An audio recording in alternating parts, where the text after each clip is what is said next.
रोजंदारी संघटना आणि सकल आदिवासी समाजाच्या वतीनं मोर्चा काढण्यात आला। आश्रमशाळांच्या खासगीकरणाच्या विरोधात विराट मोर्चा निघाला। नाशिकवरून राजभवनाच्या दिशेने आता आंदोलकांची वाटचाल पाहायला मिळते। तर रोजंदारी संघटना आणि सकल आदिवासी समाजाच्या वतीनं भव्य असा हा मोर्चा निघालेला आहे। मुंबईच्या दिशेने हा मोर्चा आता वाटचाल करतोय। याचा आढावा घेत आंदोलकांसोबत संवाद साधलाय लोकशाही मराठीचे प्रतिनिधी मनीष गांगुर्डे यांनी।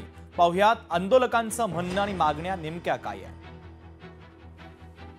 पुन्हा एकदा नाशिकवरून मुंबईच्या दिशेने सकल आदिवासी समाज हा पायी चालताना निघालेला आहे आणि मुंबईच्या वेशीवरती या समाजाला पुन्हा एकदा पोलिसांकडून रोखण्यात आला आहे। काय सांगशील, तुम्ही गेल्या 15 दिवसापासून मुंबईच्या दिशेने निघाला आहात, काय तुमची प्रमुख मागणी आहे?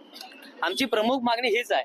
आम्ही गेल्या 1 ते 10 वर्षापर्यंतची सगळी रोजंदारी वर्ग 3 वर्ग 4 कर्मचारी आहोत। आम्ही आदिवासी समाजाचे गरीब लेकर आहे। आम्ही याच्या आधी इथे सेवा दिलेली आहे आणि अचानक 21 मे 2025 रोजी बाह्य स्रोताद्वारे पदभरती घ्यावी अशी शासनाने आदेश काढला आणि म्हणून त्या आदेशाने आमच्या नोकऱ्या हातून गेलेल्या आहेत। आम्ही बेघर झालेलो आहेत, बेरोजगार झालेलो आहेत आणि म्हणून आम्ही नाशिक येथे 115 दिवसापासून आंदोलन चालवतात। आमची मागणी ही आहे की आम्ही कायम कर्मचारी करा असं मागत नाही, आम्हाला फक्त आमच्या पोटचा घास द्या, पोटाची भाकर द्या, आम्ही जास्त मागत नाही। आमची गेलेली रोजंदारी आम्हाला पुन्हा द्या। आमचा जो काही मोर्चा सुरू आहे तो नाशिक पासून 3.5 महिन्यापासून सुरू आहे आणि आज रस्त्यावर आम्ही चालत असताना आज 15वा दिवस आहे। 15 दिवस निघत असताना आज आम्ही मुलुंड पोलीस ठाणे या हद्दीत असताना आम्हाला पोलिसांनी इथे रस्ता रोको केलेला आहे की तुम्हाला आम्ही यापुढे जाऊ देणार नाही आणि जायचं असेल तर तुम्हाला आझाद मैदानवर सोडू गाडीमध्ये बसवून।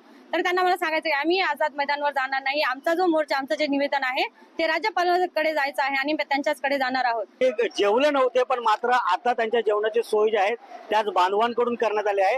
हे निवेदन जे आहे ते थेट राज्यपालांना दिलं जाणार आहेत आणि आपल्या प्रमुख मागण्या ज्या आहेत त्या राज्यपालांशीच ते थेट संवाद साधणार आहेत, चर्चा करणार आहे। मनीष गांगुर्डे, लोकशाही मराठी, ठाणे।